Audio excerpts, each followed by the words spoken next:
Welcome back to the Gridiron Grind with Andrew and Lance. Today we're going to do our Week 11 game picks. Season's rolling along way too quickly, but it's been a ton of fun. But before we get into our Week 11 game picks, something happened in Week 10. There was a 1 point victory by yours truly. 1 point victory. I will take it. I know I'm still down by probably 80 points, but hey, a win is a win. I went kind of rogue, went with some crazy upsets. I didn't get most of the upsets right, but the process is the process, and I gotta win by 1 point. I will take it.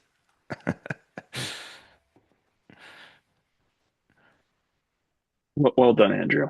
Um, let me let me bust one of those out for you. I appreciate that. I appreciate that. Neither one of us had very good weeks overall, um, but still, 1 point win is a 1 point win. Now I need about 80 more of those in 6 weeks. Well, better keep rolling. Yeah, yeah. Even though I picked my Vikings to win and they lost, and there's a big gap between our points in that one. I still came up with a 1 point win.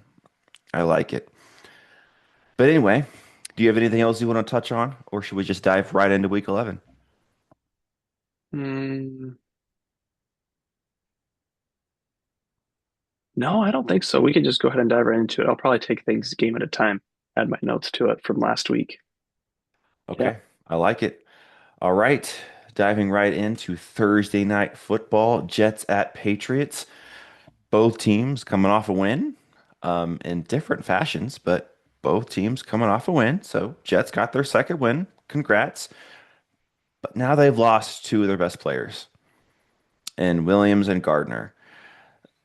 This is a Thursday night game, so Thursday night games are always kind of not the best product out there. And the Jets, they do have heart, but their talent now is just gone. If they still had Gardner and they still had Williams, this could be a trappish game for the Patriots because they're coming off two back-to-back tight, hard-fought wins, and then short week Thursday night football. It is at home, but it's the Jets, so for 2-7, so you're probably not fully on board with everyone's heart in this game, even though it is a division game. But with the Jets losing those two guys and the Patriots, Drake May's looking great, 2,500 yards passing, 19 TDs, five picks. That's a really good ratio. Almost 4-1, basically. That's really good. Um, yeah, Travion Henderson's starting to show out without Williams in the middle. He should have some lanes to get through. Stevenson's out again, so it's going to be the Travion Henderson show. This game. This still does feel like a trappish kind of game. I think this game is probably going to be more competitive than it should be, but I am going to go with the Patriots, and I have this as a confidence of 10. I'm gonna go Patriots confidence of 15. I just think that the Gardners and Williams departures are just going to be such a huge loss. One note on the Gardner trade: uh, the fact that Aaron decided to trade Gardner is very surprising. I, Yeah. I, I guess you could justify it for the fact that you got, two first round picks and a player back, and maybe you feel like that's enough value. But I mean, man, I feel like you're sending a really strong message to that person that I don't really want you in my boat. Um, so it's weird. It's not really sure what to think of that at this point. Was it a Glenn decision or was it the GM and then Glenn's not happy about it? From most of the articles I've read, it was a joint decision. That's the way it's Okay. characterized. But we'll And see they're what happens getting when. two first round picks that are really late too, so it's not like they got a lot of value. With the Williams trade, at least the Jets got a, higher first and second round pick from the Cowboys. Well, at least allegedly going to be The higher. second the second round pick, I would agree with. The first round pick, I'd say is we'll see. Yeah, exactly, since it's 2 years out. But man, this one with the Colts, I mean, the Colts are going to have the 28th pick in that range probably. And then You think they're going next to go year, that deep? well, it depends on who they're playing, but I could see them making it to the at least to the divisional round. Hmm. I don't know. I guess we'll have to see. because right now they have the bye and they keep That's winning. fair. They're not gonna have to play week one, and then week two they're probably gonna play like a I don't know a Chargers, and I could see them beating a Chargers.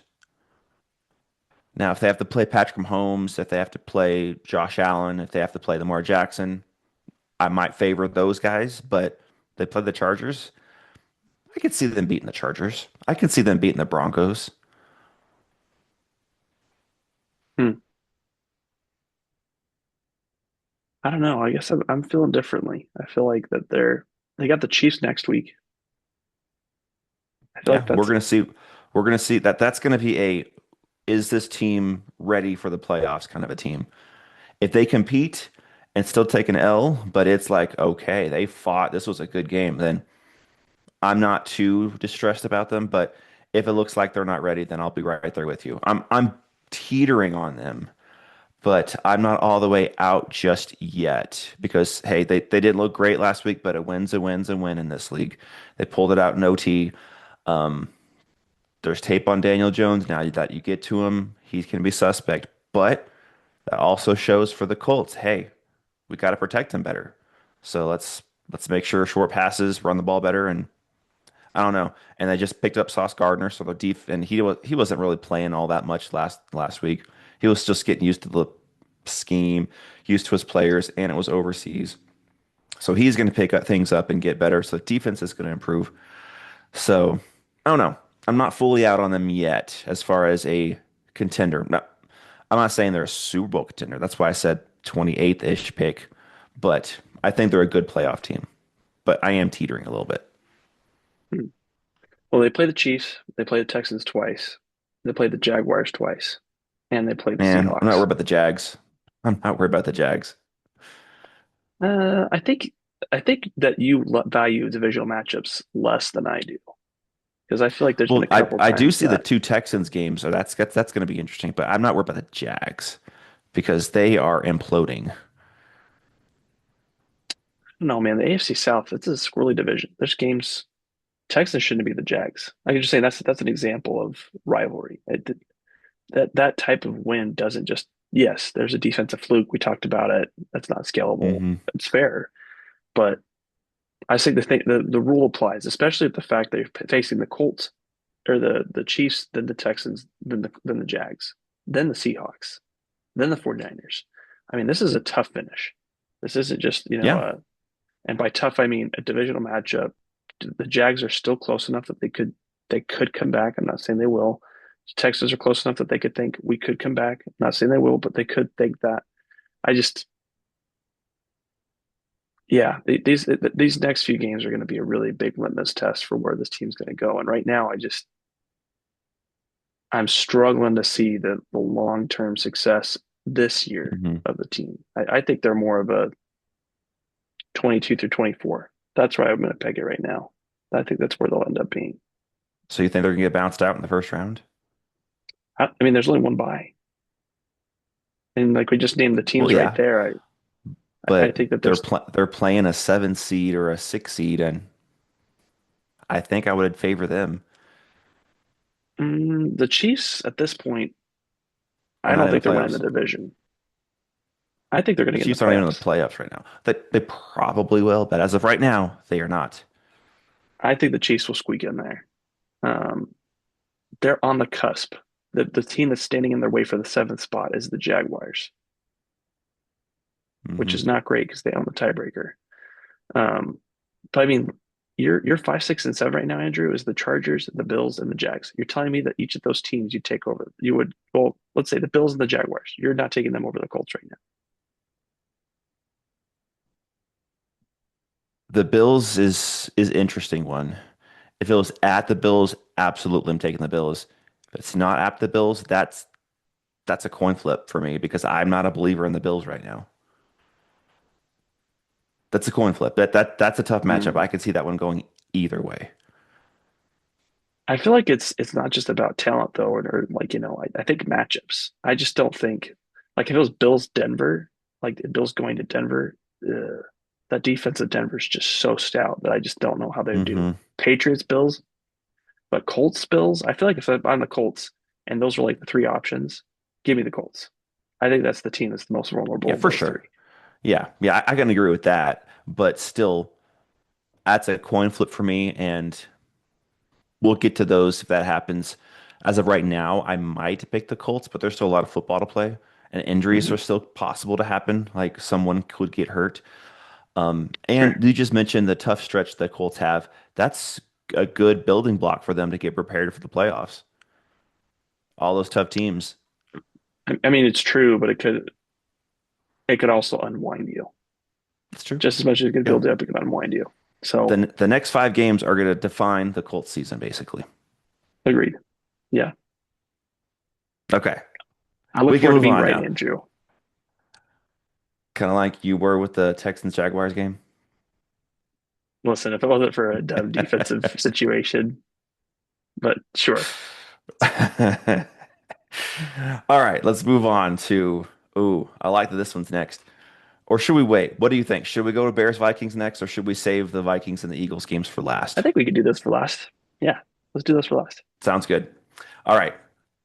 Then next up, well, I guess this does need to go first. I don't know why ESPN does this, but they have just on their list, they have 11 a.m. Bears Vikings. Then underneath that, they have 7:30 a.m. Commanders Dolphins. Come on, what are we doing here? Switch that, ESPN. It makes more sense. But Just shows you okay, how let's excited they are about the matchup. right, right. Let's go to Madrid with Commanders Dolphins.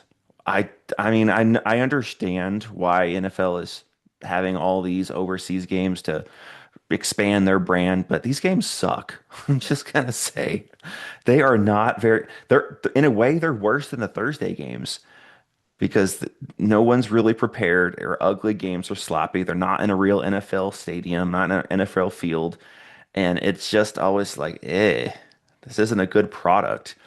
And usually it's two not great teams, like it is now, Commanders, Dolphins. I this is I usually these games I'm like, nah, and it's usually like my confidence won because I don't care who wins.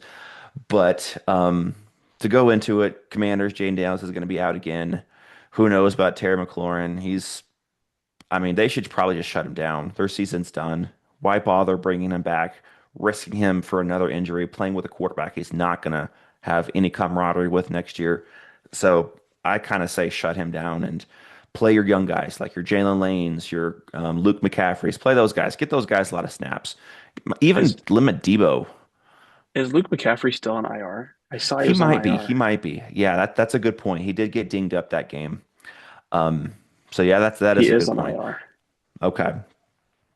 But I would even limit Debo because he is older. We don't need to, he doesn't need to play in these meaningless games, but they're still going to trot those guys out there because they're a veteran team and they have pride and they're not going to just sit on the sidelines. But this team is just, man, I feel bad for them. I did pick them to have a like a low year, to have kind of a sophomore slump, to miss the playoffs. But again, I am not saying I was correct because injuries, you can't count those. I just can't count that. If Jane Daniels was healthy the whole year and they were 3-7, I'd be like, yep, I was right. But no, I can't count with the Jane Daniels injury.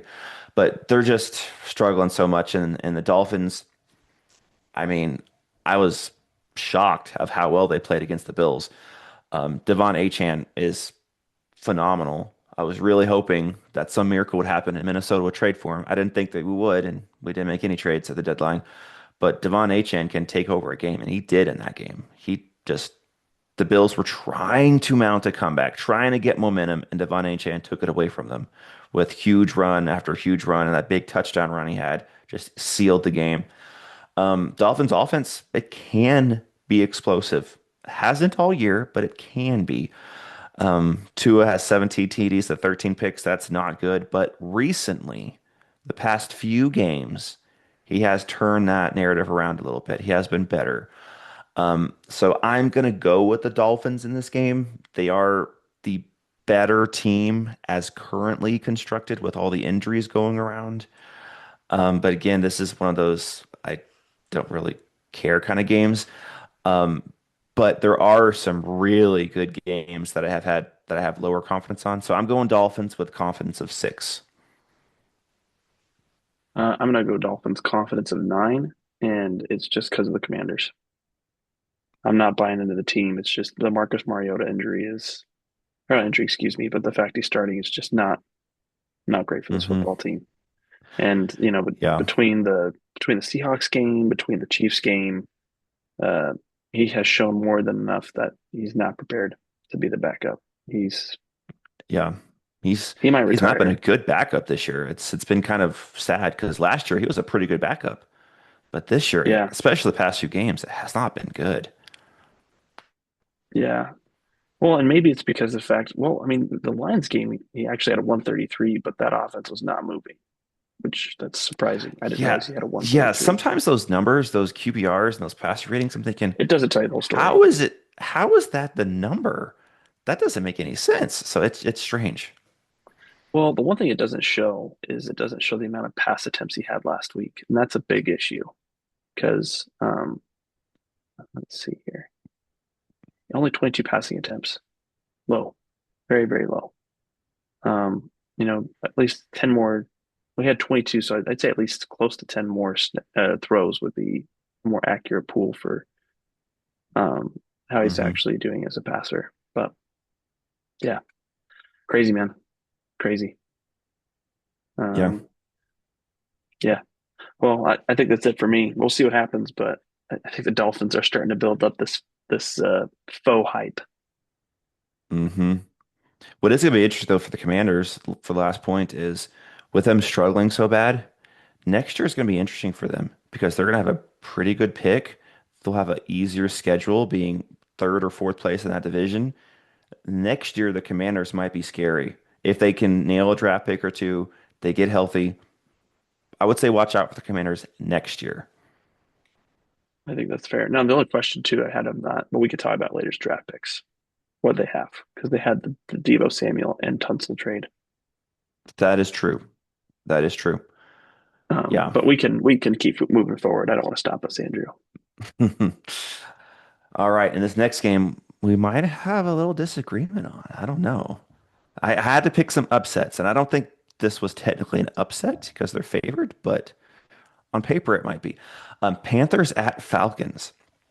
For the Panthers, they come off a really big win against the Packers, and then they don't show up against the Saints. That was a little disappointing. I got to give credit to Tyler Shook. Tyler Shook has been looking pretty decent. They might have their quarterback.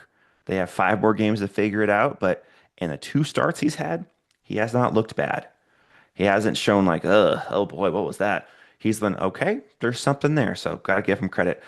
Um, but the Panthers, they've been kind of what their record is, kind of a 500, just kind of team. They play good against the Falcons one week, and then the Bills just destroy them a different week. And then they come back and beat the Packers, and then they have somehow a dud against a Saints team that had 1 win at the time. So it's been an up and down year for them. Bryce Young, I don't know if he truly is it. I feel bad saying that because I'm rooting for him, but he just doesn't show enough like streaked games of good play to show that hey, there's something there. And this is his 3rd year. It's by now you should see something like he can figure this game out, and I don't know if it's fully there. Maybe it's coaching staff, maybe it's talent around him. I don't know, but I don't know if he is going to be their guy going forward. I hope so, but I don't know if it's there. I love Ted McMillan, but he's been kind of okay-ish, not great. Their best player has been Rico Dowdle, and they're going to have to lean on him to win this game because it's at Atlanta. Atlanta still is feeling like they have playoff hopes, even though they have 6 losses. But this division isn't in the, I mean, NFC itself. If they end up with 7 losses, they have a chance at a wild card. So they're not out yet. They have a lot of offensive pieces. I'm not a Michael Penix believer like you, but I might be more Michael Penix than Bryce Young, if that makes sense. So Interesting. that head to head, I might take Penix. It's close, but I might take Penix. What I do take head to head is the Falcons' offensive pieces. I take Drake London over Ted McMillan. I take Kyle Pitts probably over their tight end. It's close with Theo Johnston, or is it? I always get the Panthers Mm. and the Giants tight ends mixed up. Yeah, that's the Giants There's tight it end. Sanders. Is it Sanders? Is it Um, Dontavian Sanders? I think is that it? that sounds right. Jatavian Sanders Dontavian. Okay, I always get the and Panthers and the Tonyan. Giants tight ends mixed up. But I'd probably take Pitts over him just because he has more athletic profile. And then between Bijan and Rigo Dowdle, that's honestly closer than it should be. But I will still take Bijan over that. And the other key thing is the Falcons have a legit good pass rush now. I think they're going to be able to get to Bryce Young, and Bryce Young is going to have a difficult day this game. So I am going to go with the Falcons. I'm not a full believer in the Falcons, but I think this is a good matchup win for them. And I got them winning with a confidence of 8. Mm. Yeah, I'm not picking the Falcons for this game. I'm going to pick the Kind of figured Panthers. you would. I mean, for the record, Andrew, Michael Penix has a 58.8 completion percentage, 9 touchdowns, 3 interceptions, 86.8 passer rating. Um, Bryce Young's a little higher on the completion, a little lower on the passer rating. He's 61.7 on the completion, 79.7 on the passer rating. He's got 11 touchdowns to 7 interceptions. I feel It's like like the based same off of, player. They're like the eh, same. I would say you're going from a, I'd say you're going from a D plus to a C minus. To me, I feel like that's enough of a threshold. There's a little bit of difference there, but I And do Michael get what you're Penix saying. has missed a game or two. Well, he missed not necessarily a full game, but he missed some time. Well, actually, he did miss a game. Kirk Cousins had to play a game for him. I don't know, man. I feel like that Penix has so much to work with in Atlanta He than does. He does. Carolina. That's kind of why I would lean him over Bryce Young. I mean, if Bryce Young was in Atlanta, he would probably be playing, have decent numbers. Yeah, I don't know. I'm not believing the Falcons. I just feel like they Yeah. flop at the weirdest points. There's a reason the Panthers are 5-5 and the Falcons 3-6. That's what I go into this game thinking. But The it isn't Falcons a. easily could have won their past 2 games. They lost by 1 to the Patriots and then overtime against the Colts. I hear you. I just don't feel like we've seen that impressive, like consistent. For There's been a sure. couple For of sure. consistent moments for the Panthers this season, but Hmm. the past 3 games, Young has definitely not looked good. I mean, when we last really talked about Young, it was probably about 4 weeks ago, and that was after the Cowboys game. That's the last time I really chatted about him because he had that injury against the Jets, and then they squeaked out that Packers win, and that was kind of like a total team victory more than Young doing anything. And so Right. I get it. And the criticism's warranted. And if things don't turn out well this year, you definitely got to consider turning the page. Unfortunately. Yeah. I've been rooting for Bryce Young. I've because he's been dealt a bad hand, and it's the classic thing that KOC always says that organizations fail quarterbacks, quarterbacks don't fail organizations, and I don't think that it's been like meant to happen to fail him. It's just they haven't built a team around him to succeed. They tried and they Well, failed. hey, when things start falling apart, just go ahead and ship him to Philly to be our backup. We'll happily take a washed up product to be our backup. That's outstanding. I think that he could, given right circumstances, I think things could be different. We'll see. Absolutely. Absolutely. What was your confidence level in the Panthers? Oh, 5. Sorry. Okay, no problem. All right, moving on. And again, we might differ in this. I picked a few upsets. This was one of them. I don't think the Falcons was technically an upset because they're favored in that Panthers game, even though on paper the Panthers probably should be favored, but I can't count that as an upset. This one is an upset. Buccaneers at Bills. So both teams coming off a loss. The Buccaneers were more competitive. The Bills looked awful in that loss. The Buccaneers Patriots game was a good game, back and forth. The Buccaneers just couldn't pull it off. But the Bills, they look bad. And this is kind of leaning toward I'm not a full believer in the Bills. The Bucks just need to get healthy. I don't know if Bucky Irving's going to be back. We thought he was going to be back last week. Is he going to be back this week? Who knows? I don't know. I hope so because I could really use him in a couple of fantasy teams.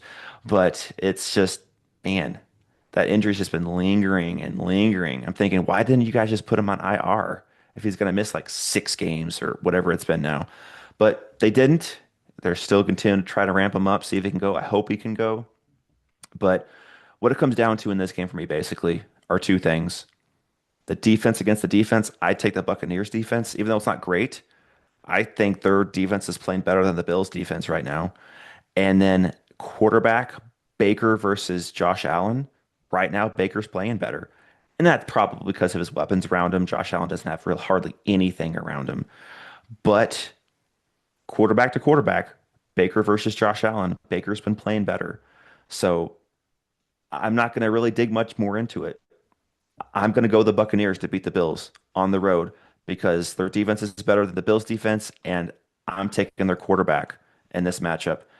But it's not a high confidence. I have a confidence of one, but I'm taking the Bucks. I'm going the same, and I'm going to confidence of 6. Oh, okay. I thought you'd go Bills.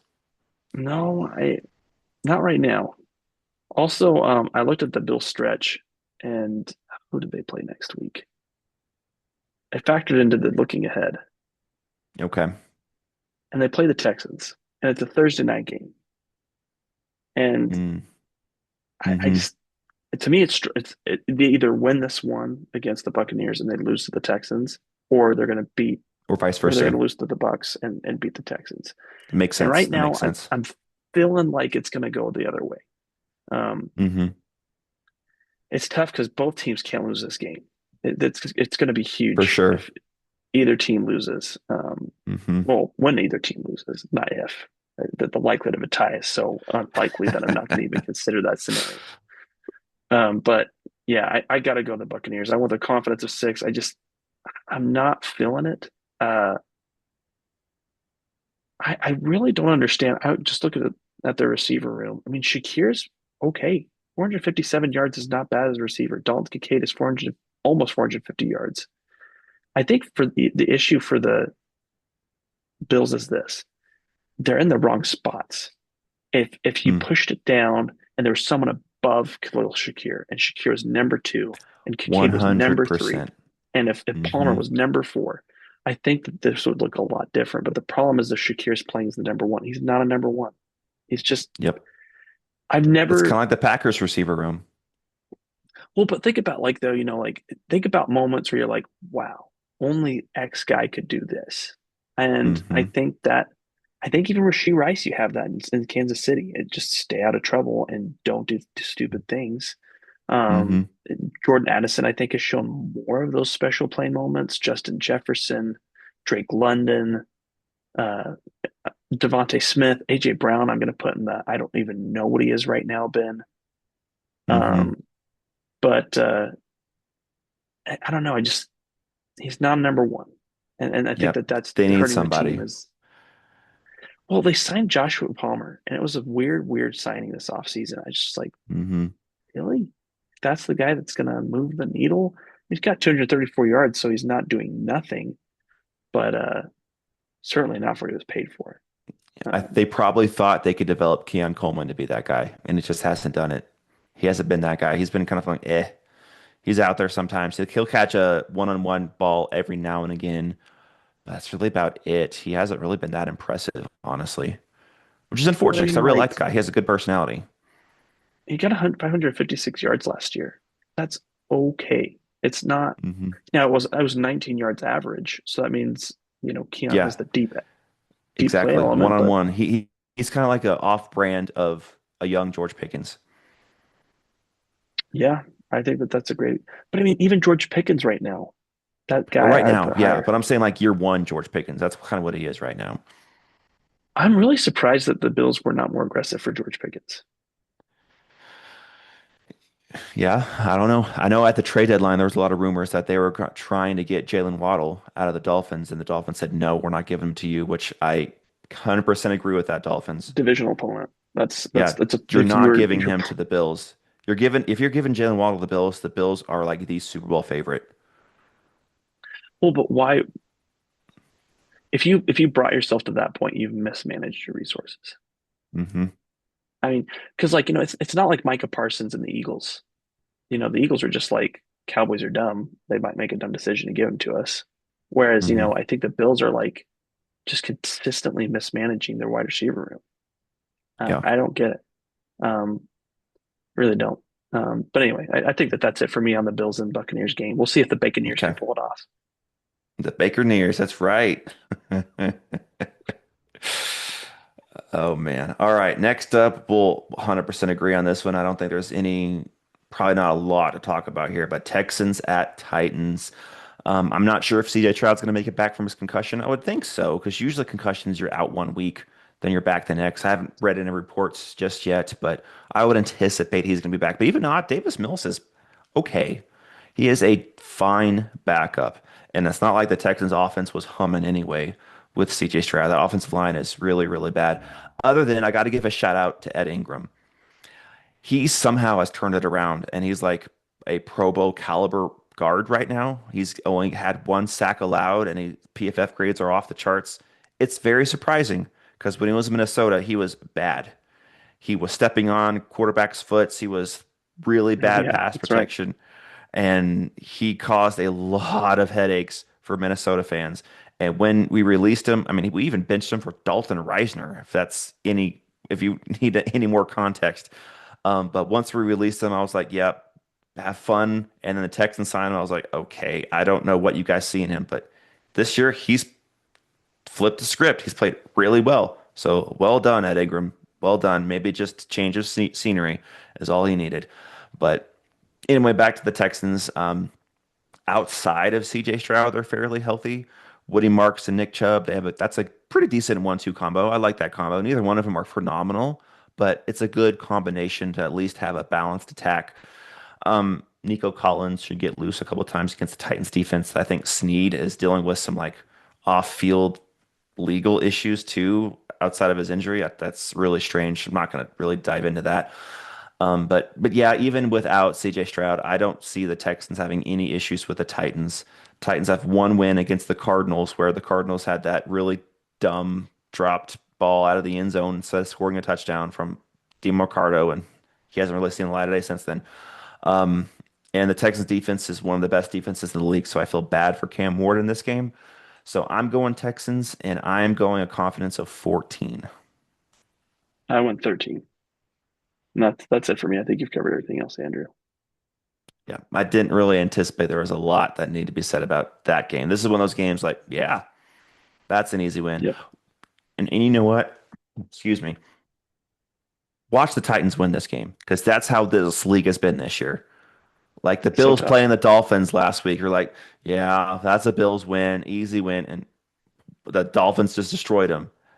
And then the Packers when they played the Browns in like week 2, you're like, yeah, that's a Pack or week 3, that's a Packers win, chalk it up. Nope, a loss. It's been a crazy year, crazy year. Speaking of the Packers, they're up next, and I have a lot to say about this game. Packers at Giants. So this is again one of those on paper games. Easy win. Jackson Dart's out, concussion. Cam Scatterbo out. Malik Neighbors out. Fired their head coach. Everything's off for the Giants. But sometimes, whenever you lose your head coach, the players just play with a lot of pride the very next game and they're competitive. And you're like, wow, that's strange. You didn't see that coming. And with the Packers, how they looked against the Eagles, their defense played well. But for me, honestly, my opinion in that game, I think the Eagles' offense played poorly as opposed to the Packers' defense shut them down. Packers' defense is good. I'm not discounting their defense, but I think in that particular game, I think it was more on the Eagles' offense. Like you mentioned, their offensive line didn't play well, blocking, run game, all that stuff. I think it was more on the Eagles side that their offense struggled as opposed to the Packers shut them down for 10 points. That's kind of where I was leaning. Packers still played well on defense. Some got to give credit's due. They have a good defense. But you know me, I'm not a Jordan Love guy. They don't have really any weapons for him, so that's not fully his fault. That's the organization. I mean, they drafted Matthew Golden. They tried, but I wasn't big on him in the draft, and he hasn't turned out to be that guy. And I think he was out last week, so I'm not sure if he's going to play this week. He's dealing with a shoulder injury, I believe. But all the receivers are like twos or threes. And they're coming off a really emotional letdown loss on Monday Night Football, so short rest. And then next week they play the Vikings. So this is a typical trap game. And they're playing Jameis Winston, who is the king of YOLO balls. He might have 5 interceptions, but he might have also 5 touchdowns in this game because he's just going to chunk it. He don't care. He's the backup. He's not like he's going to get cut. He's like, yeah, I'm just going to chunk this ball. I'm going to have fun. So this is the typical trap game. And that is why I'm going Packers with confidence of 15 because it's a win-win for me. Packers pull it off like they should. I get 15 points.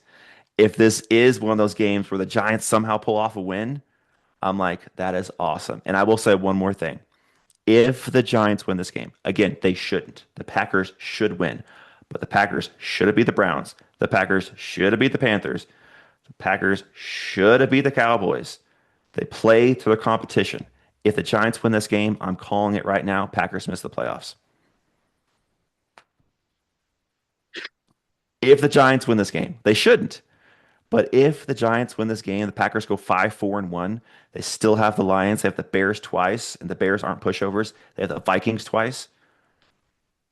I don't know. I think they still have I think they still have the Lamar Jackson and the Ravens on their schedule, I believe.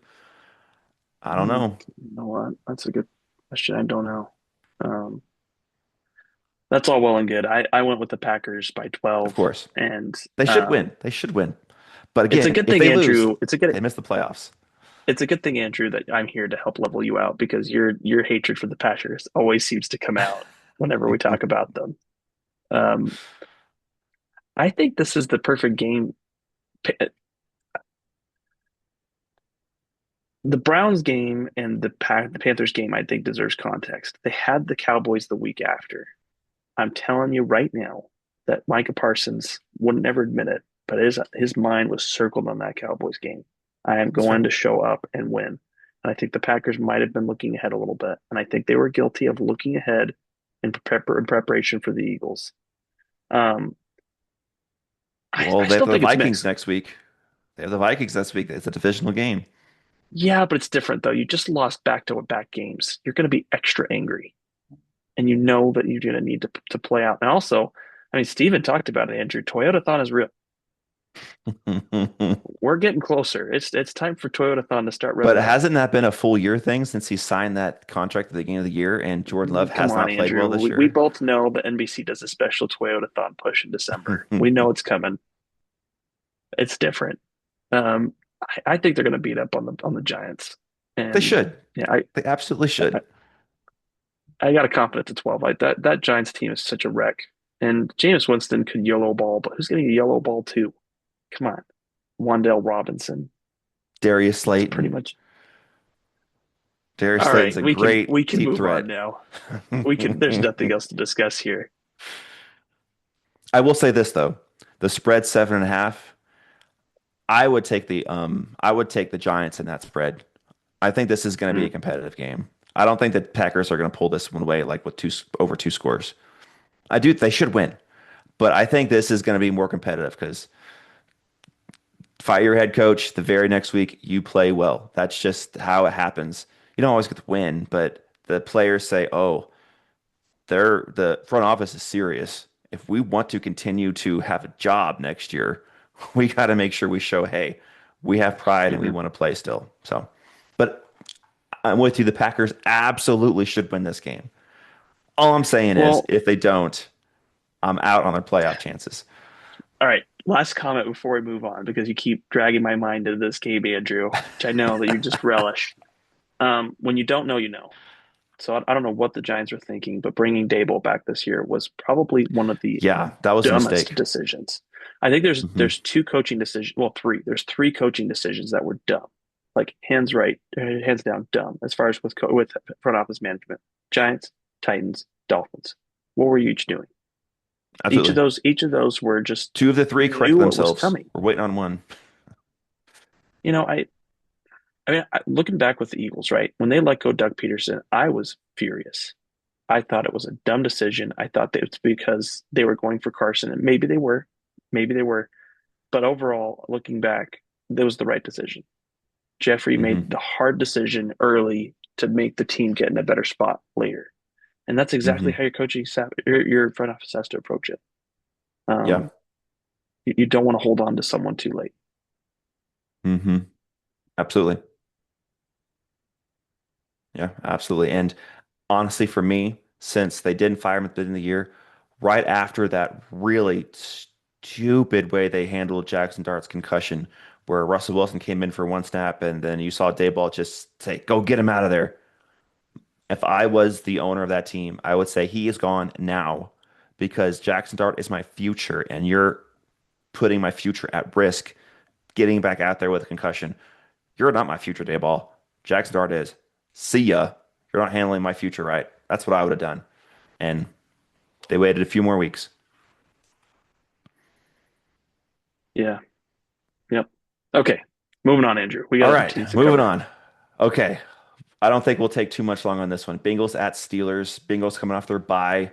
Joe Flacco season is on. He's been torching everybody. Still losing games, but torching everybody. I will say though that the Steelers defense has improved since the last time they played. Like not necessarily like talent wise, they have talent, but as a team, their defense has played better since their Bengals game. And it was at Cincy last time.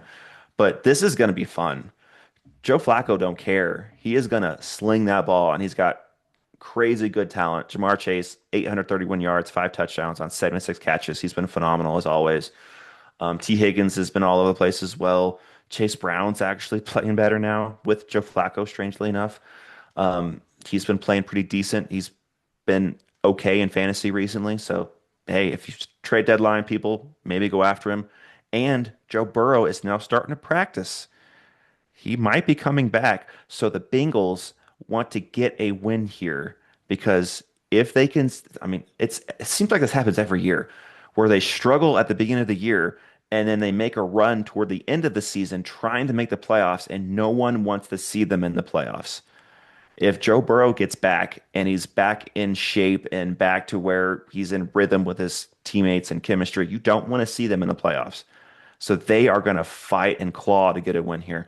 And the Steelers coming off that really bad game against the Chargers, they looked awful. Aaron Rodgers looked like a 41-year-old man, which he is. He just needs to retire and go to his darkest retreat and leave us all alone in the NFL. We don't want to see him anymore.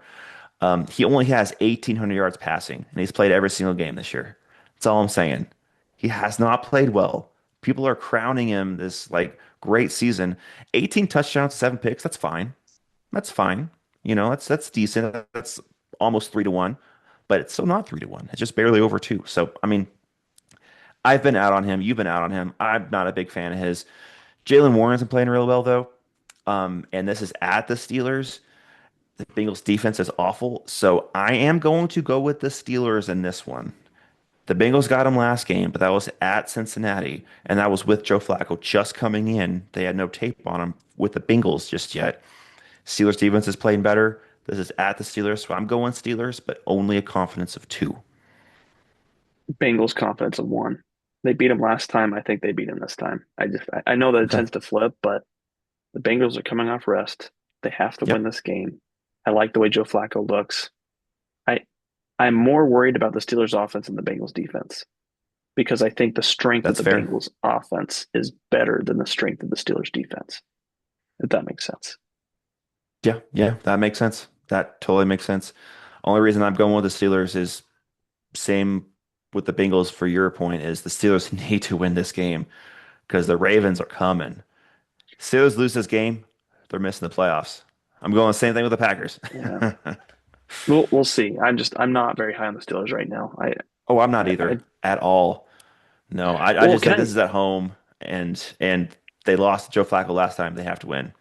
one other thing I want to express frustration about. NFL quit scheduling Aaron Rodgers on primetime football so he can annoy me with such a lame matchup. Two back-to-back primetime appearances for the Steelers that were just dreadful.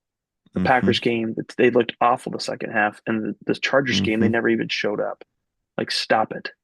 Put on a team that would actually be fun to watch, Amen. Amen. please. I agree completely. What's the Oh, we got at least one good one this week with the Lions Eagles on Sunday night. Hmm. Then the Monday night games, meh. Cowboys, Raiders, meh. Um, anyway, moving on to the Chargers, Jaguars. This one probably is going to be kind of interesting. Chargers look great against the Steelers this past week, like we just said. Their defense is looking like a top five defense again. They've had their ups and downs this year, but here of late, they've looked really good. Still, that Joe Alt injury concerns me as far as when they play like elite teams. But this week against the Jaguars, I know the Jaguars defense has been good. Their pass rush is pretty good, but I think that the Chargers can do enough to sneak out a win. Jaguars are a sneaky team. I don't think they're a really good team, but they are a team that fights. They claw. Every single game seems to come down to the wire for them. They beat the Chiefs on a last second touchdown. Then they lose to the Texans last week with a last second touchdown and well, with that strip sack.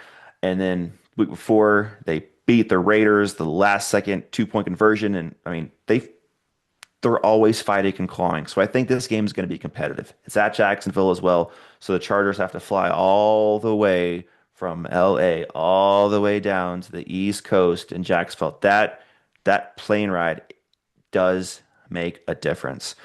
Kamani Vidal has been playing real well. I don't know when Hampton comes back, but he should be back fairly soon. I don't think it's this week. It might be next week off of IR. So that's going to be a big help for him. That's going to be a big help for him. But Vidal's been playing really well. I don't know if they're going to have room for it. I don't know. Vidal is playing really good football right now. Yes, he I don't is. know. Hampton's a better player, I though. Hampton's going to get that one back, but it's going to be more of a split than anyone anticipated at the beginning of the year. Hampton's just a better player overall. It's probably like a 60-40 split between Hampton and Vidal when Hampton gets back. That's what I would anticipate. And then going to the Jaguar side, Trevor Lawrence has been bad this year. It hasn't been pretty. And I don't know if we want to dive into the Travis Hunter thing that we've been talking about because now he's on season-ending IR. And I know I was out on him playing both ways from the beginning of the year, saying that's a really bad decision because it's a high risk of injury. And you've been out on him completely, and especially with the draft capital they decided to trade up to give. And now he's looking like, and it's also kind of sad for him as a person because after his best Mhm. game of the year, where he scored what 2 or 3 touchdowns, he had a great game. After that, they had to buy, and then he on IR and now out for the year. It's just really bad for him as a person. But Trevor Lawrence hasn't been good. ETN's been doing as much as he can, but he only has 3 touchdowns this year because they're not really scoring a whole lot. Brian Thomas Jr. hasn't been all that great. He's dealing with an injury. They just traded for Jacoby Myers, but nah, that's just fine. Parker Washington's honestly they're better. Their best receiver as far as stats go right now. So this is at Jacksonville. It's going to be a competitive game, but I do not see a way where Jacksonville wins this game. So I'm going Chargers with a confidence of 12. I would Chargers confidence of 8. Um, I don't know. We'll see what happens. I just the big issue I have with the Jaguars right now is their offense. It's Absolutely. so I don't get it. I don't understand why it's so disjointed. Hmm. ETN has moments where you think he's a serious running back, and then you have moments where like I don't see what they see in him. Yep. Yeah, very, very strange. And I know it would have been unpopular to go with someone like Genty in the draft, but man, I just imagine taking someone like Genty and actually having someone making a difference versus someone else being on IR. It's a big difference. I know Yeah. And you wouldn't have to trade it up to get him.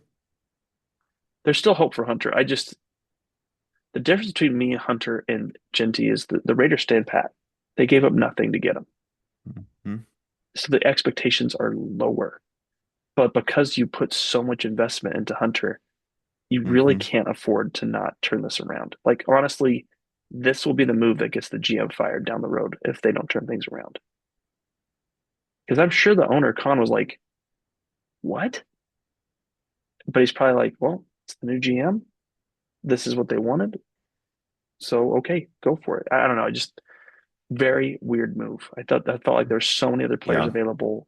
You didn't need to be desperate. But anyway, Chargers picking them with a confidence of 8 could be a trap game. I could see it for the Chargers. They're coming off of a big That's win. fair. Yeah. Um, so I'd say put this one on upset alert, but got to go Chargers. Yeah. And the last thing I'll say about the Travis Hunter trade is you hardly ever see anyone trade up and give that much draft capital away for a non-quarterback. If this was for a quarterback, then absolutely, yes, yeah, do it. You have to find your guy. But you never see that for a non-quarterback. It just doesn't happen. Well, I mean, like in Ashton Jeanty already has 547 rushing yards. He has 136 passing yards. Like he is absolutely dwarfing the season that Hunter had. And most people, I would say, are arguing that Jeanty is underperforming, which drives me nuts because he's really not with everything that's going wrong for the Raiders right now. But Yeah. we're talking about 700 yards of offense. It's a huge difference to this Raiders team. If Genty's not on the Raiders, that team is a sinking ship to like being winless. He's been the main engine driving their offense for weeks now with Geno Smith playing such bad football. Hmm. Hmm. Anyway, I can't help but compare Andrew. I will preach it till the day I die. Genty was the Heisman winner. Hmm. Just crazy. But I wish Hunter the best. I hope he can figure it out, and I hope they can actually figure out how to use him moving forward. Yeah. Yeah, for sure. Okay. Moving on to probably one of the best games this week, Seahawks at Rams. I am so Mm. looking forward to this one. This one's going to be so much fun. And like I said, a little spoiler alert before I get into all the nitty gritty. I had to pick some upsets. This is one of my upsets. But on the Seahawks side, I think the most impressive thing for them has been their defense. I know Sam Darnold's playing well. Got to give him credit where credit's due. I really respect how well he's played, and that Jackson Smith and Jigba connection has been insane. I mean, he has over 1,000 yards already. He is on pace to break that record by Calvin Johnson. And every year, someone has that pace, and then they slip up somewhere, or an injury happens. So it's really hard to break that record. But he's on pace to break it right now. So give him credit where credit's due. He has 1,041 yards, 5 touchdowns. Seahawks run game's been kind of fine, but not great. What's kind of been impressive is their O-line has played pretty well. Gray Zabels looked really good as their first round draft pick. And the Seahawks just traded for Rashid Shaheed so that he didn't play much last week. But of course, you're not going to expect your week one on a team have like every single snap. He's just gotten used to the team. That's a big pickup. Cooper Cup's still there. He's running routes, taking defenses away. So JSN cannot get quadruple covered. Um, but I got to give credit. Seahawks have played really well this year, and the Rams have also played really well this year. Matthew Stafford, 25 touchdowns, 2 interceptions. I mean, he's on an MVP race right now where he's going to run away with it if he continues this streak. He's To me, he should be the favorite. Like I said in our last episode, I would still, if I was a voting man, I would still vote Baker just because the situation he's in and he's carrying his team as much as he has. But I have to admit, he's been slipping a little bit of late, and Stafford's been just playing lights out. Their offense is awesome. They're humming. But there are games where their coach, Sean McVay, does something really strange, like that 49ers Mm. game. Why are you running that play on 4th and 1? I mean, I agree going for it, trying to go for the win, then kicking a field goal and continuing this stupid overtime game. But that play call was just bad. And he just has those moments. And I think this could be one of those games. One of two things is going to happen in this game. Either Sean McVay is going to make some strange decision that's going to cause the Rams to lose, or the Rams pass rush is going to get in Sam Darnold's face and he's going to do what he kind of did against the Lions last year and get Mhm. rattled and throw some bad throws. But I'm going with the upset this week. I'm going to go the Seahawks win this game. And I probably have too high a confidence on this, only because there's other games I have low confidence, but I have a confidence of 5 going with the Seahawks. Mm. Well, I also picked the Seahawks, Andrew, with the confidence of 10. Oh, okay. Um, Did not see that I one just coming. I thought about I went back and forth on this one. Hmm. Jackson Smith and Jigba is so good. He's done so good. Yeah. And also what's their tight end name? Is it Barner? AJ Barner, is that right? Yeah. Uh, he's sneaky good. Like I've been following him in fantasy, and I picked him up in our league because I was so impressed by how he's been doing. He's a consistent like chunk Hmm. yard guy. Um, so been really impressed. But also, we're playing in a league where you get 1.5 points per reception for your tight end, so that helps a little bit, make it a little better compared to other Hmm. leagues. But I love that. Great change by you.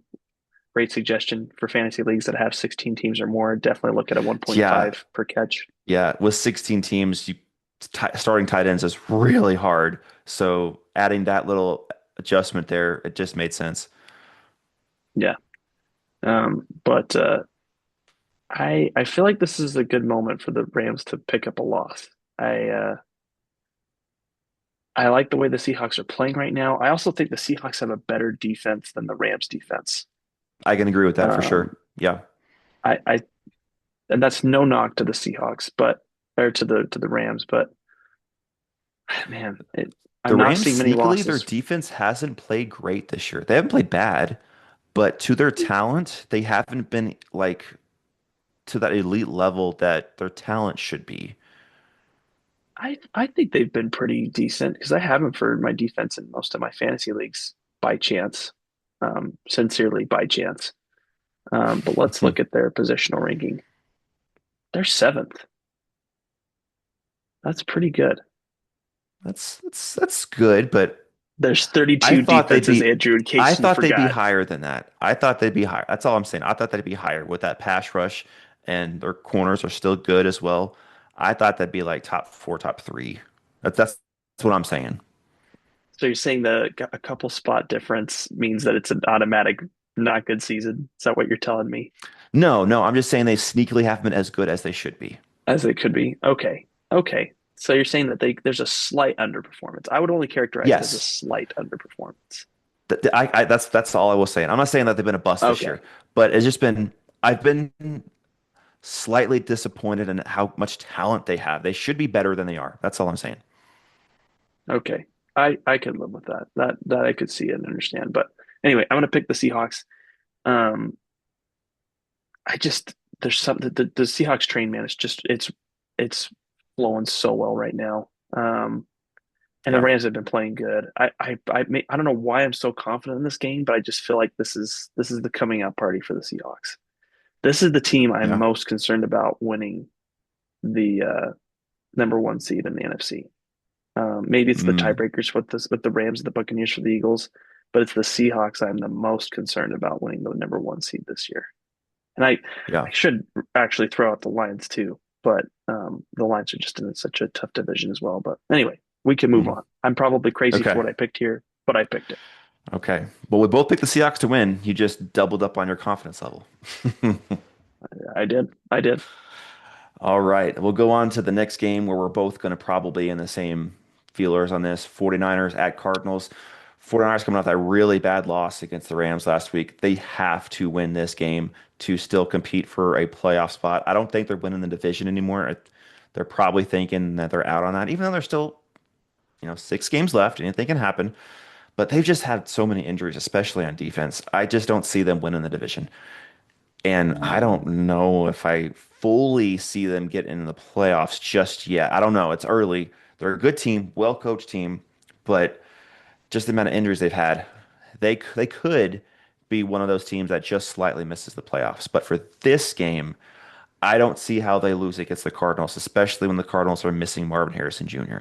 If the Cardinals had Harrison Jr., I'd be like, ooh, this game could be interesting because Jacoby Brissett has a good connection with him, a good connection. And the Cardinals have been playing feisty. They've been playing good. They beat the Cowboys the other week, and their defense played really well that week.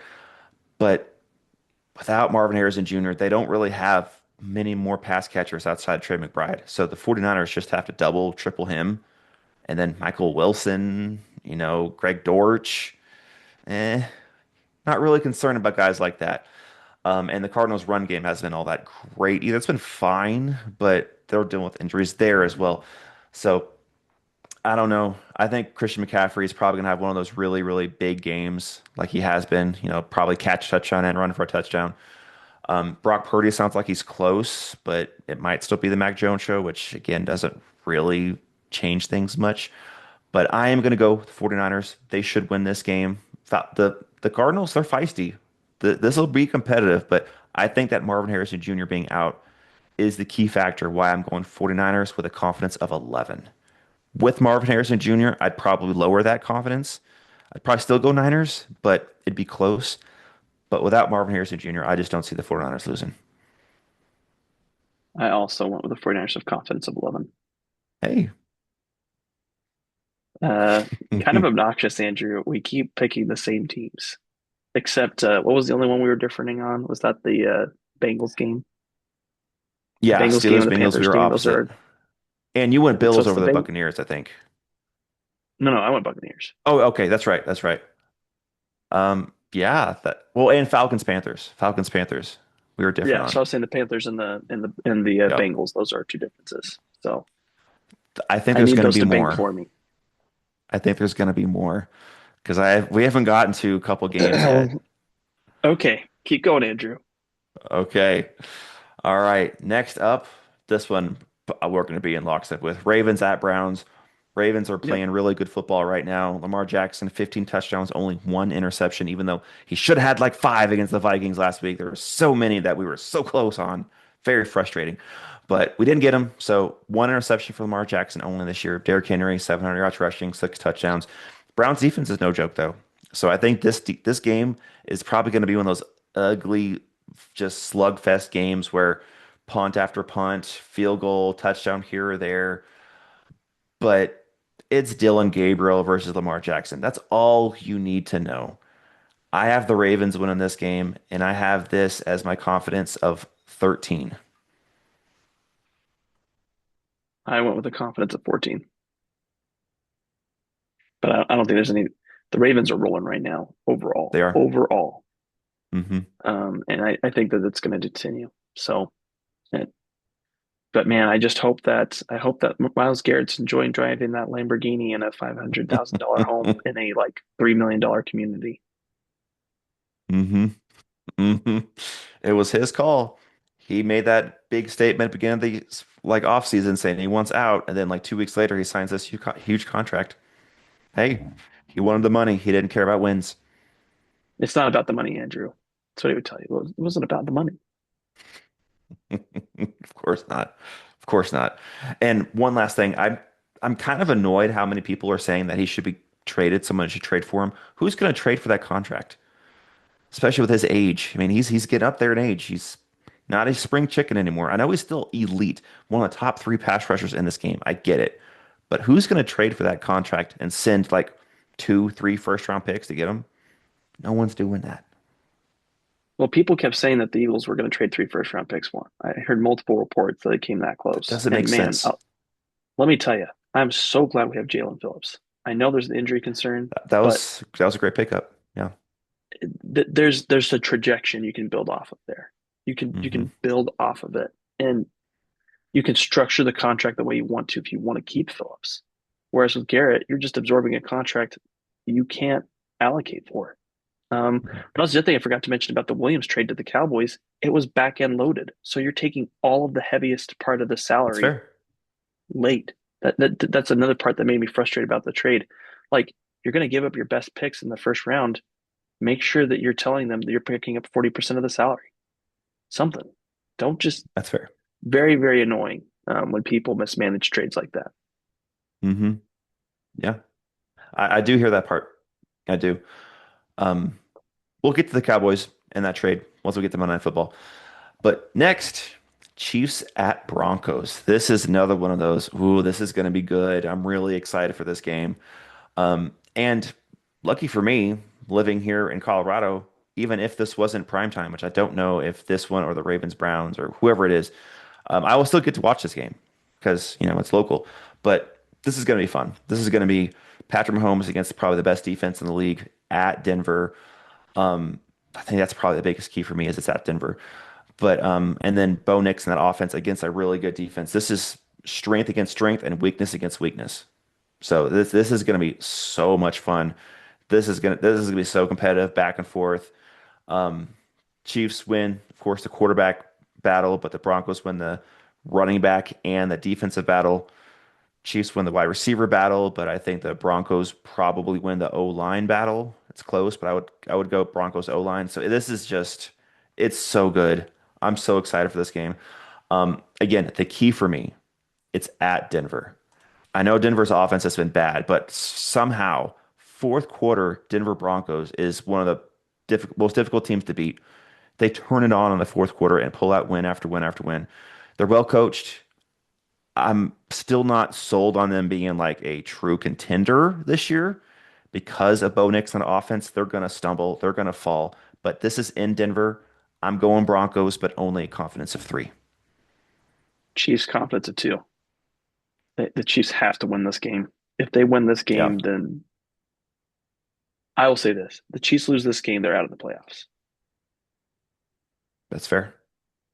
At five and That's five, where that's I'm at. fair.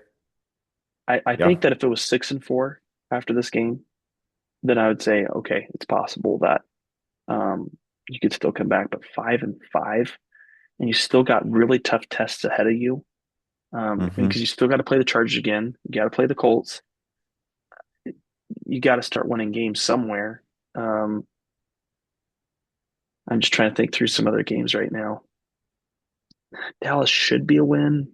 Houston's going to be tough. I think Houston, for whatever reason, Houston always seems to have Kansas City playing on the ropes.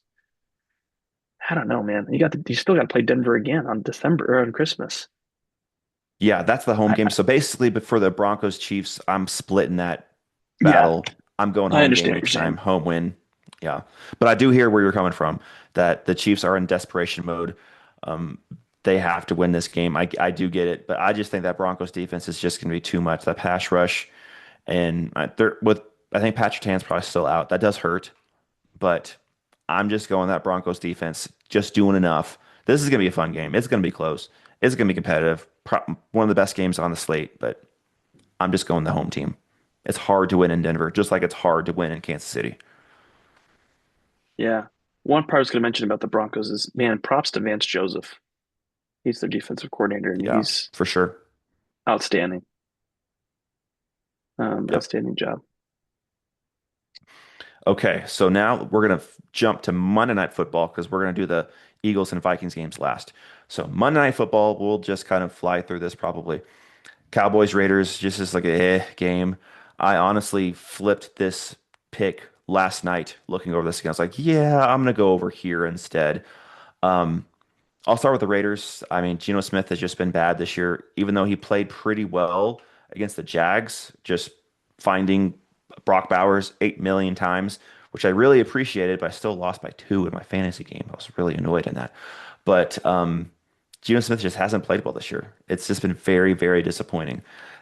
He's Yeah. going against a defense that statistically so far this year has been really bad, but they're coming off a bye. The Cowboys are. They're getting Quinnen Williams and they're getting Logan Wilson back in that lineup. So I think they're going to be able to play the run a little bit better. The pass is probably going to be about the same, but I think they're going to do enough to contain Ginty where Geno Smith has to win the game. And I'm not picking Geno Smith to win the game this year. If the Raiders were able to run the ball really well, which they might still, but if they were able to control the clock and be balanced, I probably would pick the Raiders to win this game because I the Cowboys defense is bad, and every time I pick the Cowboys, I lose. It seems like, um, but with the pickup of Quinn Williams and Logan Wilson to help stop the run, I think it's going to be. I think if they can contain Ginty enough. And the Raiders defense is actually better than people think. So I think that the Cowboys offense isn't going to be humming and be a well-oiled machine like they have been at some points this year. I think this is going to be kind of a lower scoring game in a manner of speaking, like a 2017 kind of win in that range. But I'm going to go Cowboys. Like I said, I had the Raiders initially, but I'm going to go Cowboys with a confidence of seven. I wanted to upset pick here, but I just can't do it. Andrew, nothing would bring me more joy than to watch the Cowboys lose this game after making such big trades. Right. I would laugh quite a bit. That would, yeah, that would be great. But I am going to pick the Cowboys here, confidence of four. I just think the Pickens Lamb combo is going to get going. Hmm. Yeah. Yeah. It should. It should. Well, should we get to our final Okay. two games? Yes. Let's go Bears Vikings first, since the Lions Eagles are Sunday Night Football. So, Bears Vikings. Let me open this up first. I'll start talking about the Vikings while I'm opening this page up. But for the Vikings, we're coming off that difficult loss against the Ravens where we had every opportunity to win.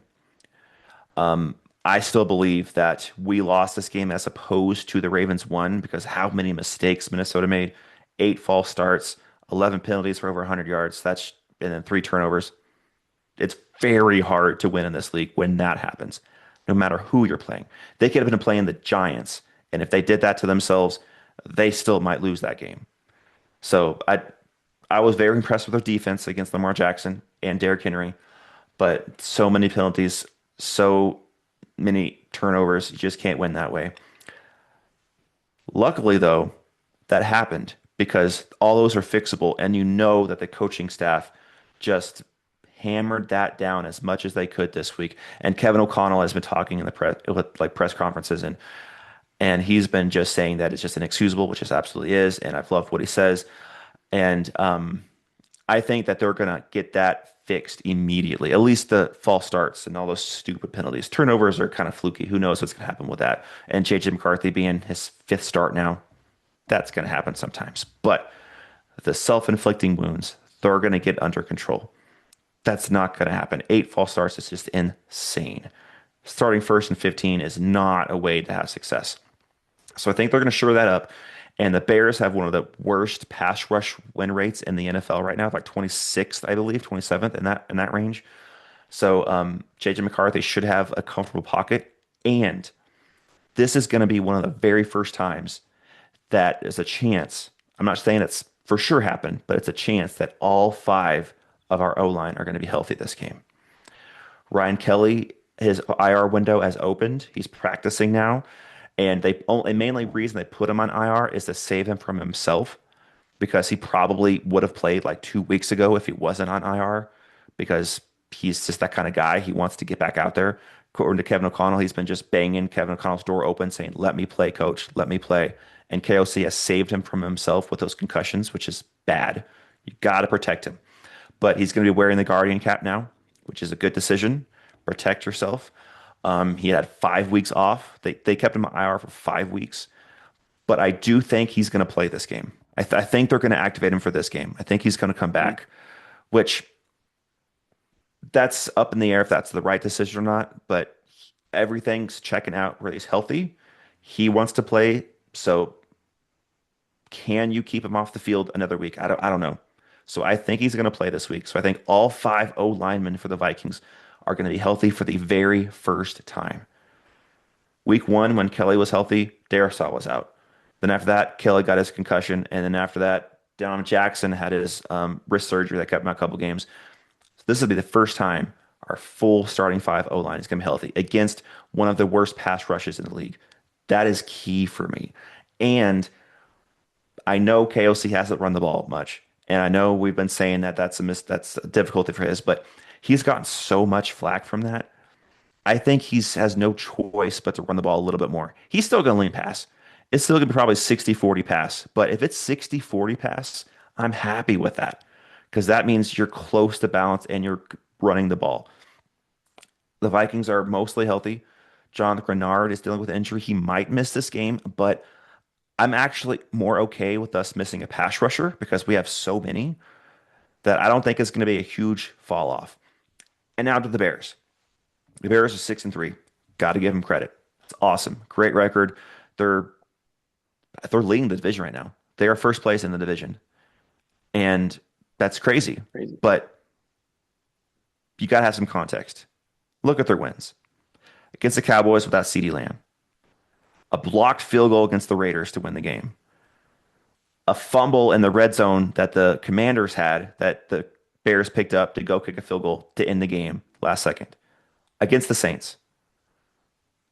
Against the Bengals, a shootout that they barely won. Against the Giants, who lost Jackson Dart in that game. Those are their 6 wins. That doesn't impress me very much. A win's a win. Credit there. But those are their 6 wins. Cowboys, Raiders, Commanders who've been a mess, Saints, Bengals who are a mess, Giants who are a mess. Their losses, Vikings, Lions, Ravens, good teams they lost to. And look at the rest of their schedule. Vikings, Steelers, Eagles, Packers, Browns, okay. Packers, Niners, Lions. They could easily only win one more game rest of the season, and I would not be shocked. They could go 7-9, and I would not be shocked because of this just insane rest of season schedule. Or that'd be 7-10, excuse me. So it's at Minnesota. Minnesota already beat them at Chicago. JJ McCarthy didn't look great last week, but again, I think there was more good than bad.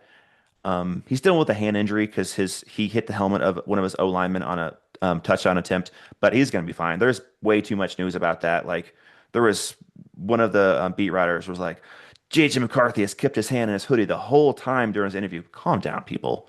He's fine. It's his throwing hand, yes, but he's fine. They put a little bandage, a little wrap on it. He's fine. I'm going Vikings. I'm going confidence of 9. I think this is I feel confident that this is a win for them. They've been playing better than the Bears, even though the Bears have a better record. I'm going to go Vikings confidence of 7, but I'm going to go on off of a different view. It's really because of how close each of these Bears wins have been. Yeah. And I against not great teams. well, I mean that's a factor for sure, but I just think they're ripe for a loss. You look at Hmm. the schedule, you can only win for so long if you're playing the way that you've been playing. And the Bengals, Hmm. the Giants, Saints, they just had really tough grind out wins, and eventually you're going to slip. And it just feels like a perfect game for a flip. I know that the Vikings took the first one, so maybe you could argue now it's time for the Bears to take the second one. But I think the Vikings could get going, and the Vikings can still feel like there's playoff hopes. If you get to 5-5, you Yeah. have a reasonable chance. You could sneak in as a 6 or 7. So Yeah. And the Packers, they're still a really good team. I'm not going to discount that, but they're gettable. We play them twice. That's tough, but they're gettable. Could I see Minnesota beat them twice? I could. I'm probably going to select a split, like each home team wins that game, but those are gettable.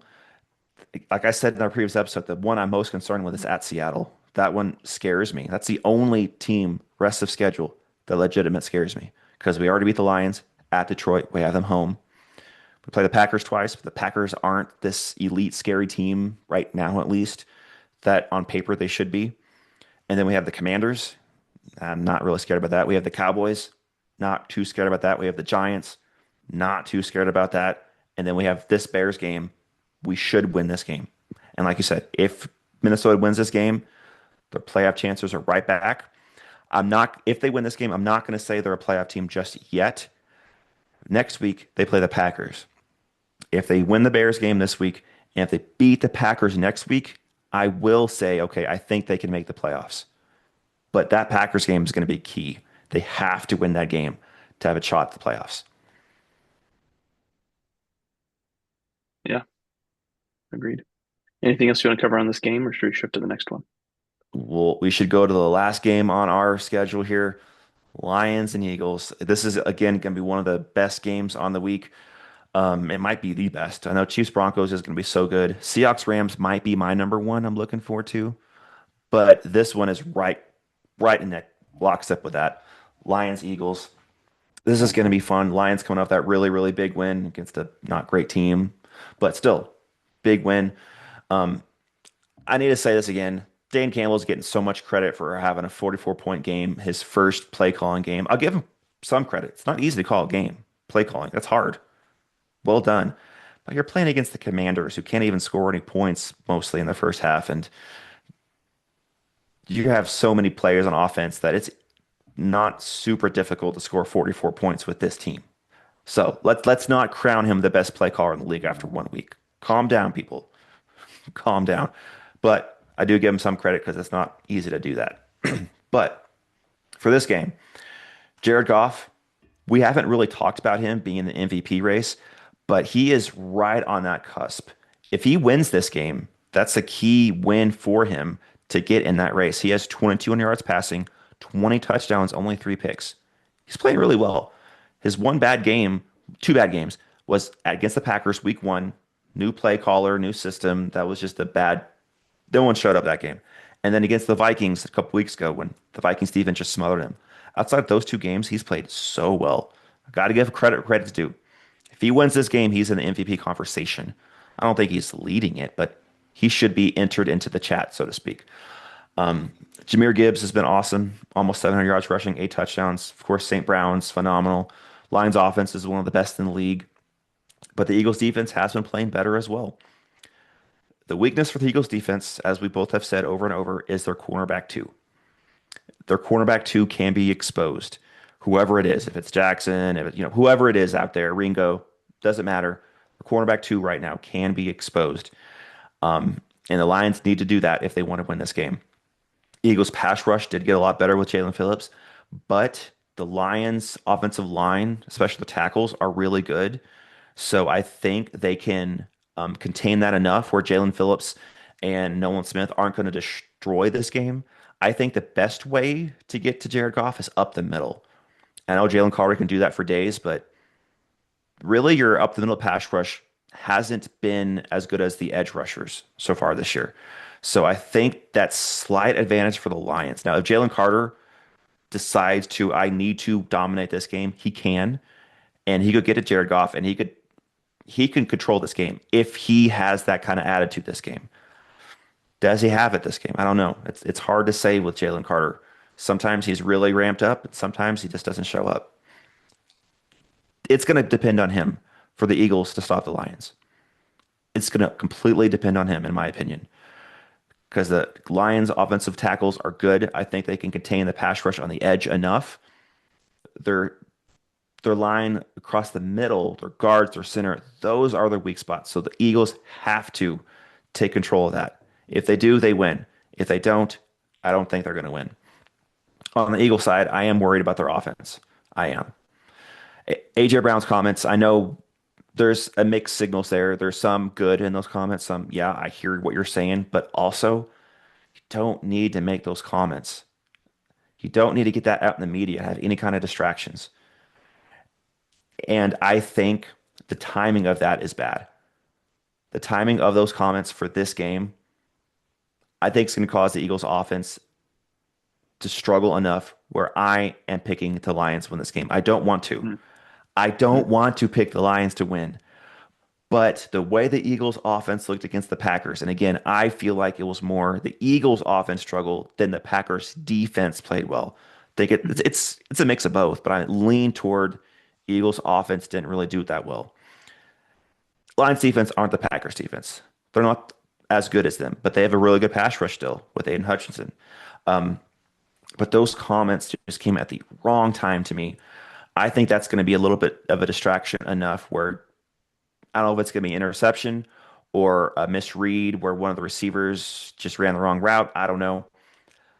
It's at Philadelphia, which is an advantage, but again, I don't like those comments right now coming off a bad offensive week. So I am going Lions, but only a confidence of 4. Again, I don't want to do it. I don't want to pick the Lions. I want to be wrong here. Please make me wrong, Eagles. Let the Lions lose to help our chance out in the playoffs. But I don't know. I just don't trust the offense right now.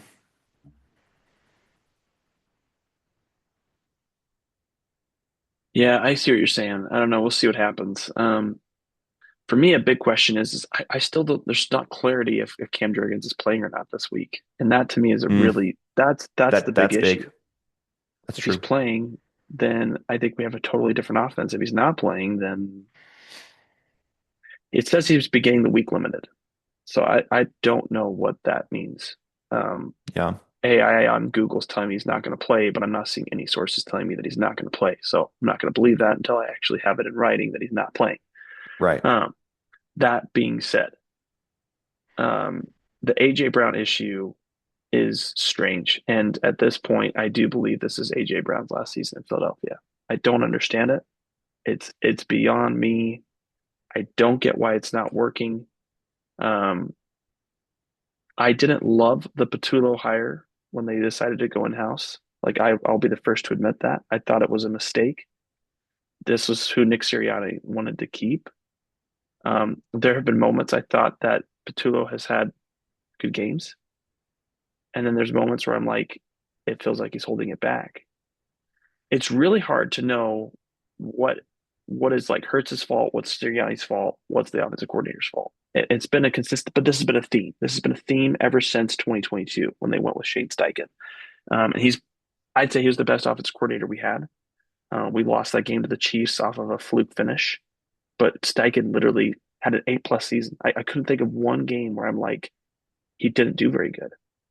Hmm. Um, all the way through. Even Kellen Moore last year, I felt like there was moments you're like, man, Kellen, we needed a little more. But overall, I think he did the best he could with what he had. Hmm. Um, all those things being said, I think that the fact that the Eagles are at home is huge. Yeah. Um, it's a big benefit that they don't have to go to Detroit to play them. So I think that's going to really help. I think the Jalen Phillips addition cannot be understated. We did not have anybody that was anywhere close to what Jalen Phillips did last week. He had a Hmm. fumble recovery, he forced a fumble, and he had like 6 pressures. I mean, it's huge. I mean, in one game, he did what the defensive ends could not do almost over the course of a whole season. Um, I think that's going to help. Nolan Smith played amazing. I think that we talked about the bumping down effect. Jalex Hunt becoming the number 3 defensive end helps a Hmm. bunch because he's better as a number 3. He's not a number 2. So I think that those factors all help to make it a better situation for the Eagles moving forward. Devontae Smith is playing great football right now. I think that uh, Dallas Goedert overall has been good as a tight end this year. I'd say this has been his best year. I know maybe Hmm. not stats wise, the yards aren't matching up, but touchdowns are for sure. His ability to come up clutch, it feels like that has been the case Hmm. for the most part. Um, I think that the real question I have is twofold. Can the Eagles' offensive line play better than they played last week? And two, what are the Lions going to do to get their team going? Overall, the Eagles did a decent job limiting Josh Jacobs to where he wasn't able to burn them. It wasn't like amazing, but anytime Josh Jacobs was going, it was tough sledding. It was, 5 yards here, 3 yards there. There wasn't a big play they gave up. They really went with a thousand paper cup strategy, and it worked. Um, so we'll see how that goes. But if our line is able to get pressure on Goff, that's going to be a problem. Goff For sure. is Yeah. not a mobile quarterback. Um, I feel like that the AJ Brown thing isn't going to be as big a distraction as it could be. What's new though? What's changed, Andrew? I mean, I get what you're saying about the comments, but what's different between what he's been saying earlier this year versus now? I think this one was heavier and it was more vocal. Before there was little things here or there, but this one was a full thing. Like, whoa! Even though you're winning, you're still very upset. So I don't know if his head's in the game. That's my concern. I don't know if he's going to give up on a route on a key down, and the ball is going to be where he should have been and be picked off. I don't know. But I disagree with that though, because and we talked about it in the chat. He made a major block on Saquon Barkley's catch. It was Yeah. it was the difference between 15 to 20 yards that Saquon would have gotten if AJ Brown's not making his block. The Devontae Smith touchdown, that only happens because the safety is sucked in looking at AJ Brown and gives up over the top to Devontae Smith. Hmm. Like those are two big moments that if AJ Brown is not locked in and playing football, they don't happen. And I didn't love the deep pass call, but it was very close to being a catch. My view on that is that was called because of the strife going on. Like, hey, AJ, I know you're upset. Let's get you one. We're going to get you a touchdown here. And that was a bad call. They shouldn't have called that. Sure, I agree. And I think that was because of that. And so I'm concerned that they're going to force something that they shouldn't be forcing because AJ Brown is so upset. I mean, it's hard though because the running game's not going. You have to do something different, Yeah, absolutely. and you're throwing it to Devontae Smith. You've for the most part included Dallas Goedert. I don't know. I see what you're saying. I feel like people are looking at this and thinking this is going to be the 2023 Eagles season. I just don't feel that way. Vic Oh yeah, Fangio I don't see that. Yeah, I don't see is that. very is way more equipped to be the defensive coordinator. Hmm. Matt Patricia coming in to be the defensive coordinator, that was such an embarrassment for the entire city. It was a bad decision, bad execution. Um, but I think that I got the Eagles winning winning. I got a confidence of 3. I do get the factors you're throwing out. It will be a close game. It For will. sure. I just the comments about Jalen Hurts have always been when it gets the most intense, he tends to be the most resilient. That Hmm. that things don't phase him, and I continue to believe that that's going to happen with Jalen Hurts. Are we dealing with conflict that's needless and self-created? Absolutely, it's self-created. It could be contained. It doesn't have to be this way. Um, but I think the Eagles are still going to pull this one out. I am concerned about the Cowboys. That's where I think that this is going to be I could see that because we don't play down there anyway. So, but it's not going to be a pushover. I'm not saying that, and I'm not saying that the AJ Brown thing won't be a problem. Hmm. I think we can survive to the playoffs. Can we win the Super Bowl this way? That's an entirely different question to me. Yeah, Um, but in the division, there's no one we're competing with. for It sure. For sure. that helps so much. Hmm. So anyway, that's kind of how I'm looking at it. We'll see. I could be totally wrong, but I predict that AJ Brown and Devontae Smith are both going to have good games. I'd say they both get over 80 yards. I think it's possible. I think it's absolutely doable. I think the cornerbacks for the Lions are somewhat gettable. For sure. Um, and I feel like they're ripe for a loss here. If it was at Detroit, I would feel differently, and I think that there's a chance I would flip. But this is a good chance for the Eagles to be at home. So we'll see. So we've got a total of 3 differences, right? The Bengals, the Eagles, the Panthers. I think so. I think that's what it was. Yeah. Low And I was stakes games surprised for for the us. Seahawks Rams. I thought for sure you're going Rams on that one, but we are in line with The that. Seahawks are looking so good right now. It's Hmm. and the Rams are too. The Seahawks in particular have just been demolishing their opponents now. Hmm. It just I'm curious what their spread is. Do you know what their spread as far as what their margin of victory is? For the Rams, on ESPN, it has Rams 3.5. Oh, I meant the I didn't ask that Oh, question. the score, the total over under 48.5. No, like the point differential as far as over the course of the season. The Seahawks have a 103 Oh, okay. Gotcha. I'm and not then sure and the what that Rams means. have a 98. Man, it's so impressive. Hmm. It's really, really good. Two of the best teams in Um, NFC fighting this week. It's gonna be fun. Absolutely. It's a great matchup, and we'll see what Honestly, the happens. four best NFC teams are playing each other this week. Yeah, I think that that's absolutely fair. Um, so we'll see though. Maybe the Eagles start falling apart with AJ Brown. I don't know. It's weird, dude. It is a weird Yeah. situation, and I think most Eagles fans would say it's weird. The vibes are off. Hmm. I'm really sad. I hate the idea of saying that. But I mean, here's the thing though. If you're the Eagles, are you really going to trade Jalen Hurts because AJ No. Brown's this unhappy? No. Why would you? I don't know. Yeah. It would suck to have to go back and start over. But Hmm. to me, I view Jalen Hurts in the same vein as Patrick Mahomes.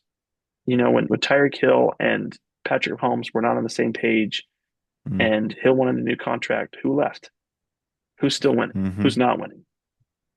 I would chalk this up to the same boat. It's not that AJ Brown's not a difference maker. He is. He is a great Hmm. player. He's awesome. I don't want to see him go. We would absolutely see a regression next year if he's gone. But Jalen Hurts is that guy. He absolutely will end up in the Eagles Hall of Fame. He's on pace to me to be able to get to the Hall of Fame if he can continue to put up numbers, especially come playoff time, because that's when it seems that Jalen Hurts plays his best football anyway. Um, I really am a big believer in the way Hurts plays. He's a great quarterback. Hmm. He's not perfect. He's not flashy like other guys, but he is dependable. And when you get to the Hmm. playoffs, you know that you can rely on him to win that game. You have a really good shot to win that game. Um, but we'll see, man. It's a battle. It's a battle right now. But we talked about with Dallin. When was the last time that you felt like the Eagles were going to lose a playoff or the Chiefs were going to lose a playoff game?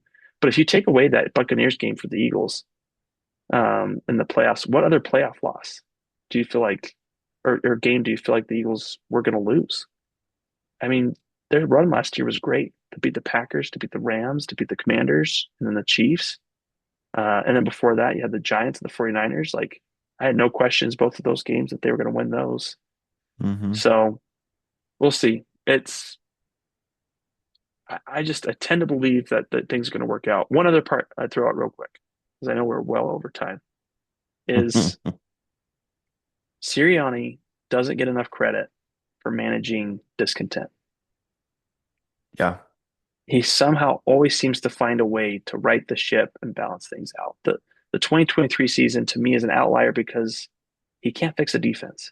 He can manage personalities. And so far they've managed personalities. I just I think it's okay for AJ Brown to call out and say, we got to be better as an offense. I think that there's an understanding for that. It's the side comments on social media and the leaked audio that I think is the problem. It's not the comments to the media. I think if it was Hmm. just the comments to the media, it wouldn't be a big deal as much as it is when it gets leaked or Hmm. cryptic tweets. So we'll see, man. I'm excited. Yeah. This is my matchup of the week, but I mean to have the Chiefs Broncos, the Rams Seahawks, the Eagles, and I mean, So well much done by the fun. NFL this year. This was a good So week for much the fun. NFL. Hmm. Yeah, This is great a week. really good week. Absolutely. I agree. And looking forward to more weeks coming soon. Because, like you said, week 12 is going to be fun as well. Yeah, definitely. All right. As that's all I had. Anything else you want to touch on? No, I need to get back up past the 8,000 mark, Andrew. I got all the way up to 5,000 in my rankings for ESPN picks, and then last week just torpedoed me. So, Mm-hmm. but I think I got some good picks here. I think that there's games that people won't agree with me on. The Seahawks game, the Bengals game, Eagles game. I think I've got some potential wins coming my way. So fingers crossed. We will see. Well, we'll see what happens. It's going to be fun. Well, thank everyone for joining us in this episode of the Gridiron Grind with Andrew and Lance. Be sure to like and subscribe, and we'll see you next time. Thanks, everybody.